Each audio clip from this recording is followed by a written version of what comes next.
আচ্ছা, আজকে বাসায় রান্না করতে গিয়ে দেখছি অনেকগুলো সবজি নষ্ট হবে সেগুলো যদি রান্না না হয়। তো তাই ঠিক করলাম সবগুলো সবজি দিয়ে একসঙ্গে ভাজি করে ফেলবো। ফুলকপি এত খাওয়া হয়ে গেছে, এখন ফুলকপি দেখলেই বিরক্ত লাগছে, একটা গন্ধও লাগছে।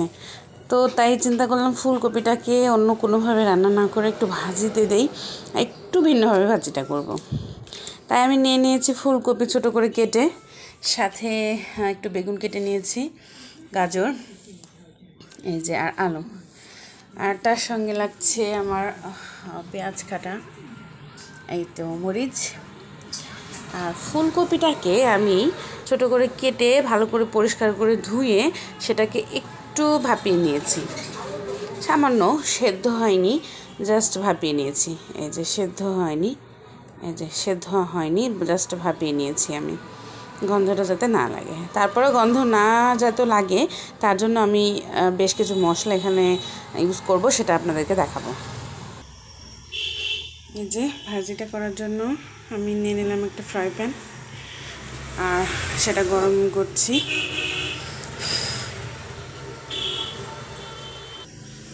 কড়াইটাকে প্রায় ধোয়া ওঠা গরম করে নিয়েছি। এবার দিয়ে দিচ্ছি পরিমাণ মতো তেল। তেলটা একটু বেশি লাগবে যেহেতু ভাজি।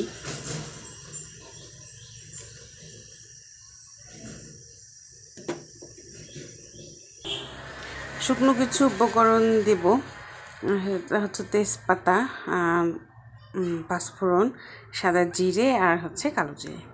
এই সবগুলোকেই আমি তেলের মধ্যে ফোড়ন করে দেবো। ফোড়নের একটু গন্ধ বেরিয়ে চারপাশে আসতেই আমি সেখানে অ্যাড করবো 1 মুঠ পরিমাণ পেঁয়াজ কুচি। পেঁয়াজের ঠিক পাশে আমি পাঁচটাই গাজর দিয়ে ঢেলে দেবো।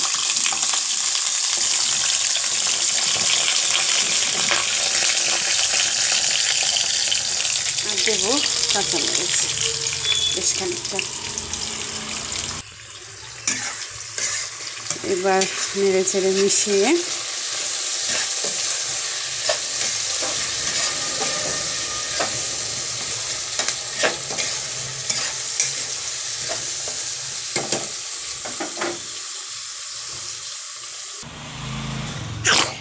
আচ্ছা, এরপরে আমরা একটু হলুদ, লবণ, আর হচ্ছে গরম মশলার গুঁড়োটা অ্যাড করছি।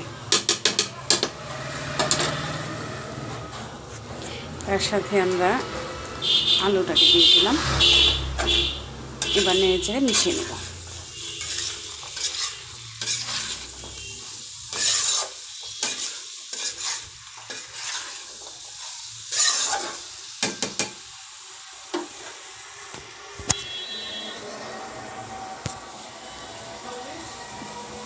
এই যে আমার ছেলে, ও ব্যাগে আমার কোলে রান্নাটা সমস্ত দেখছে। এগুলো একটু ভাজা ভাজা হতেই আমি ভাপিয়ে রাখা ফুলকপিগুলোকে অ্যাড করব। আসলে ফুলকপির গন্ধটাকে একটু তাড়ানোর জন্যেই একটু মশলা ইউজ করা হলো, গরম মশলাটা। ভাজিতে তো ন্যাচারালি এগুলো ইউজ করা হয় না।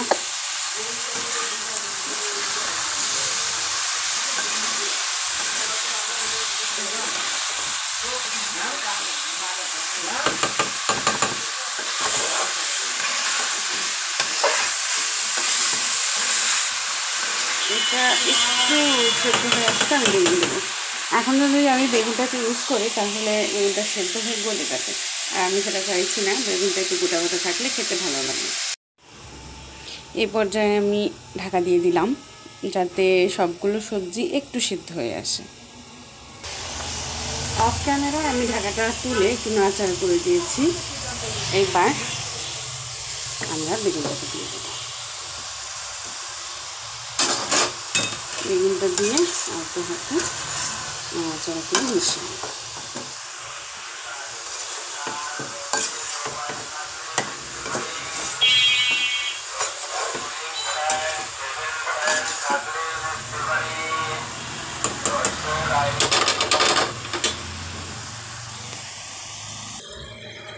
বেশ কিছুক্ষণ কুকিং প্রসেস অন রাখার পর ভাজিটার লুক এরকম আসছে, অনেকটা কমে আসছে এবং অনেকটা ভাজা ভাজা হয়ে আসছে এবং ফুলকপির স্মেল আমি কিছুক্ষণ আগে অবধি পাচ্ছিলাম, এখন আর একদমই পাচ্ছি না। ভাজিটা এখন ডান। আমি একটা টিপস বলে দিই, ভাজি করার পর একটু চুলাটা কাট করে রাখলে বা মানে এক্সেস তেল যেটা সেটা বের হয়ে আসে।